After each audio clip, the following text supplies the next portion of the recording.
Bon, maintenant je vais m'occuper de rénover les moyeux. Je vais commencer par les moyeux avant. Celui-là c'est le moyeu avant droit, c'est celui qui avait le plus de jeu. Alors, première chose à faire, c'est de retirer le moyeu lui-même du porte-roulement.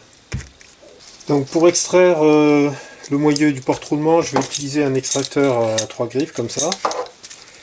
Donc je vais déjà le mettre sur l'étau. Voilà. Je vais mettre une douille ici dans le moyeu pour faire un support pour mon extracteur.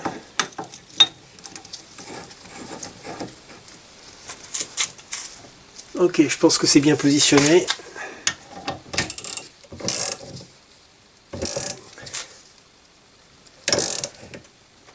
Bon, ça vient. C'est un peu dur, mais ça vient.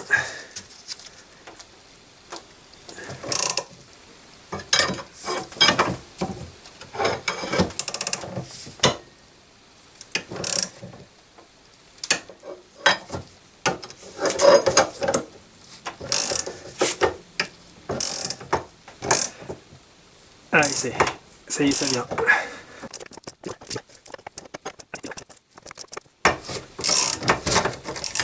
Voilà. Bon, c'était quand même assez dur, hein. Je pensais pas que ça serait si dur à retirer. Bon, on va retirer toute la vieille graisse. Et encore dans le porte-roulement. Alors, il y a une entretoise, il faut que je la retire.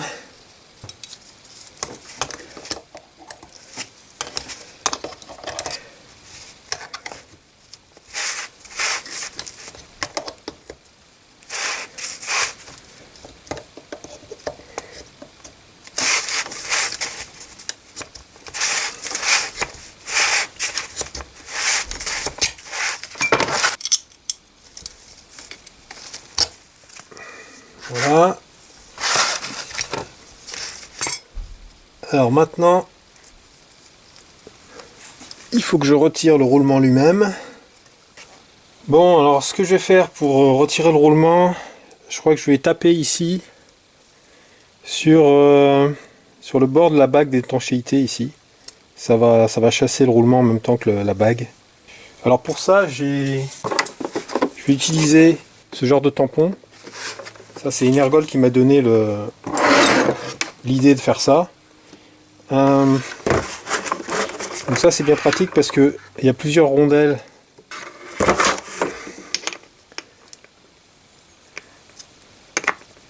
Voilà, celle-ci, elle appuie sur la bague d'étanchéité. Bon, même si le roulement est mort, hein, je préfère toujours essayer de ne pas abîmer les pièces.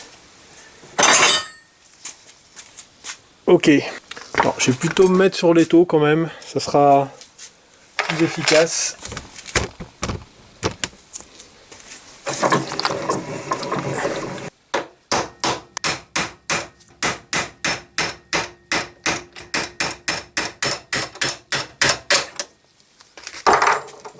Ok.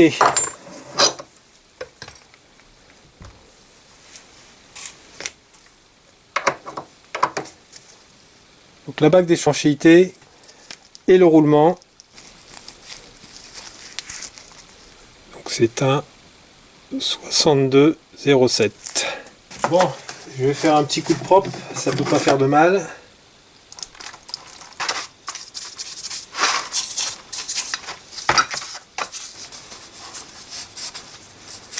Bon voilà. Bon évidemment, je vais pas aller jusqu'à le polir, hein, ça servirait pas à grand chose. Si c'est une pièce en alu, elle se voit pas. Par contre, c'est important de le nettoyer parce que il y a souvent des fissures qui apparaissent au niveau des goujons ici. Donc si on nettoie pas, on peut pas le voir, hein. Donc là je vérifie, mais a priori c'est bon. Voilà, donc la pièce est en super état, je peux la réutiliser, pas de fissure. C'est bon. Bon, bah je vais donner un petit coup sur le moyeu aussi. Et puis après, on pourra faire le remontage. Alors, Donc d'origine, ces moyeux ont des roulements qui ne sont pas étanches. Moi j'ai décidé de remonter des roulements étanches que d'un seul côté. Ça c'est des roulements que j'ai achetés il y a très longtemps. Je crois qu'on les trouve plus trop ces roulements avec une étanchéité que d'un seul côté. Mais ce qu'on peut faire c'est acheter des roulements complètement étanches et retirer la protection que d'un côté. Pourquoi je préfère avoir des roulements qui sont ouverts d'un côté, c'est que je pourrais bien les bourrer de graisse, comme c'était fait à l'origine. Et par contre, je vais quand même remonter la bague d'étanchéité. Alors pourquoi je vais la remonter malgré que je remonte des roulements étanches? C'est pour éviter que toutes les saletés rentrent ici, entre le moyeu et le porte-roulement, et qui à la longue pourrait finir par rentrer quand même. Donc c'est toujours mieux d'avoir une étanchéité supplémentaire. Alors j'ai choisi de prendre des bagues d'étanchéité à 2 lèvres, bien que d'origine elle soit à 1 lèvre. Alors pourquoi j'ai fait ça? C'est parce qu'en fait souvent, là c'est pas le cas, mais souvent les moyeux ici sont marqués par les anciennes bagues. Il y a des sillons qui sont creusés, donc la portée n'est pas complètement lisse. Du coup c'est mieux d'avoir 2 lèvres, comme ça au moins on est sûr qu'une des 2 lèvres portera bien sur le moyeu. Voilà. Donc il va falloir que je mette la bague d'étanchéité ici. Ensuite le roulement avec son côté étanche à l'extérieur. Et l'entretoise. Et ensuite je rentrerai tout dans le moyeu. Donc je vais commencer par bien graisser la portée où va aller la bague d'étanchéité et le roulement pour faciliter leur mise en place. Je vais graisser aussi la bague d'étanchéité, ça peut pas faire de mal, et je vais remplir le roulement de graisse.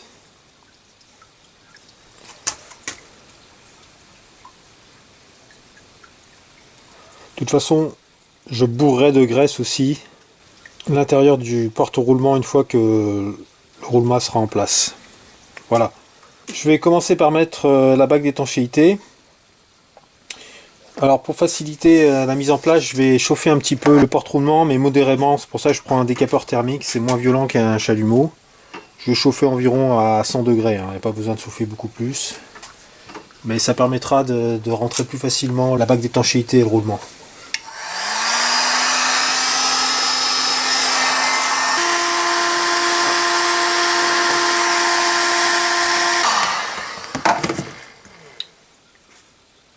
Voilà, je suis à 95 degrés. Bon, je vois que la graisse que j'ai mis commence à fondre, donc là je pense que c'est pas la peine d'aller plus loin. Donc je vais mettre la bague d'étanchéité, évidemment du bon côté.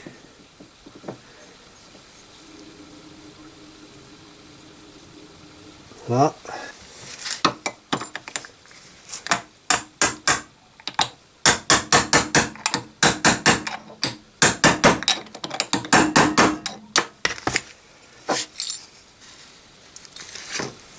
Ok, donc là je pense qu'elle est bien mise.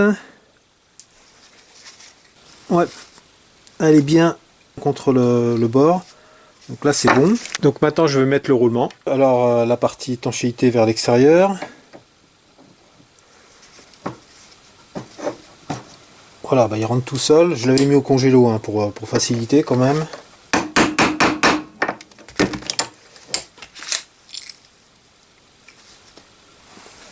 Donc là, il est bien contre la bague d'étanchéité. Il me reste plus qu'à mettre l'entretoise. Ok, le roulement et la bague sont en place. Donc maintenant, je vais monter sur le moyeu. Faut pas oublier de mettre un petit peu de graisse aussi sur la portée de la bague d'étanchéité pour éviter que la lèvre du joint spi appuie directement sur le métal au démarrage.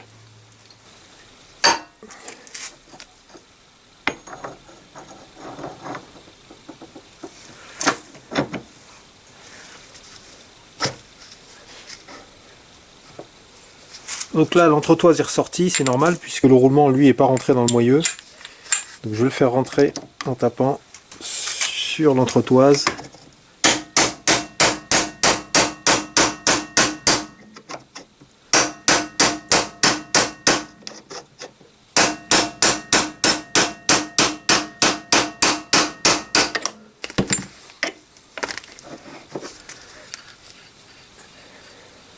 Là on voit le porte-roulement frotte sur le moyeu.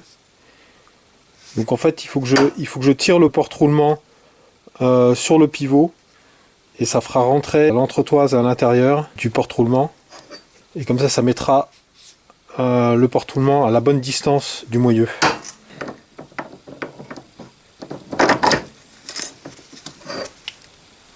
Voilà, donc on voit que je vais pouvoir tirer le porte-roulement en arrière et faire rentrer l'entretoise complètement dans le porte-roulement.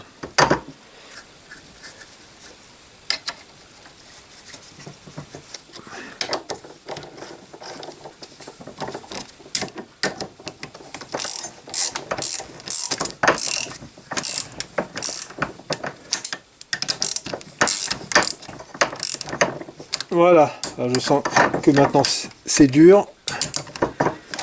Donc l'entretoise doit être embutée.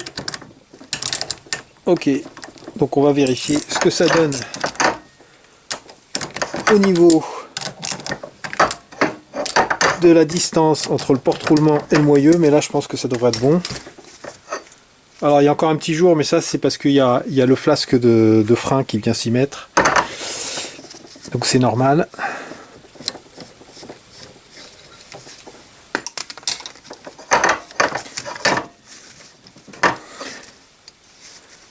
Bon, il veut plus sortir.